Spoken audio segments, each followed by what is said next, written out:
kažu predstavnici dvije različite generacije.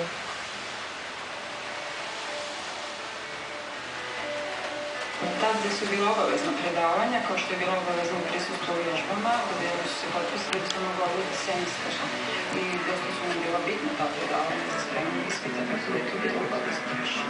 Pa uglavnom su predavanja, odnosno nastavni podijeljeni na predavanje na vježbe.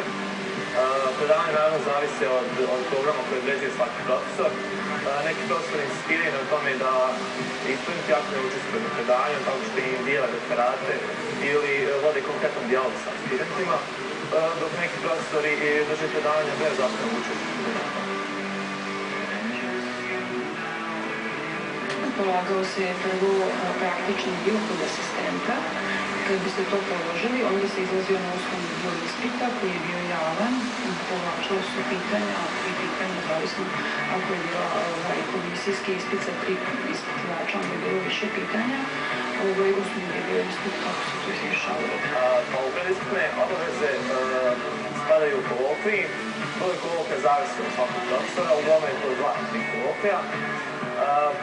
Prisutnost na predavanjima, ponegdje seminarski radovi ili referati, zavisi od profesora ili asistenta i naravno završni ispit.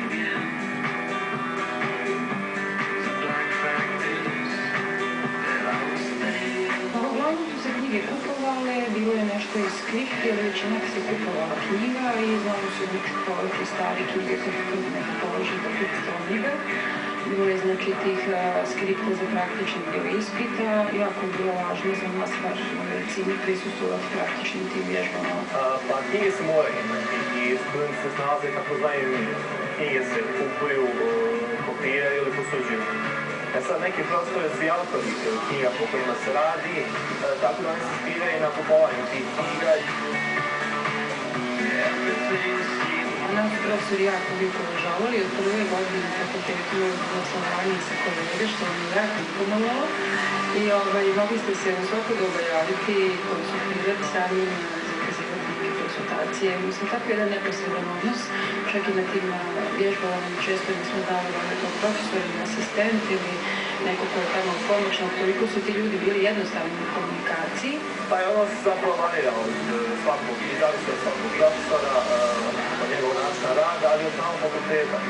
Profesor na fakultetima koji ima veliki broj studenta nema razvijenu odnos sa tim studentima ili nema razvijenu komunikaciju, zato što se ponekad u amfiteatrima na predavanju nalazi preko 100 studenta. Dok je na fakultetima sa manjim brojem studenta ta interakcija i komunikacija poboljšana. Mi smo studirali da završimo to i uglavnom smo svi imali taj neki posao obezbeđen, bilo je samo znači pitanje lokacije gdje ćemo dobiti kao lekarčite u Beogradu, to je uvijek bilo teško ili na nekom manjem mjestu. Mi smo bili malo oslobođeni te neke obsesije, hoćemo li naći posao i šta ćemo raditi. Svakako da svaki student očekuje posao i karijeru nakon završetka studija, međutim svi smo u situaciji vremena i okolnosti danas, tako da nije rijetka pojava da se nakon završetka studija ne mogu naći poslovi, na birou za zapošljavanje bude dosta studenta koji mjesecima čekaju na posao.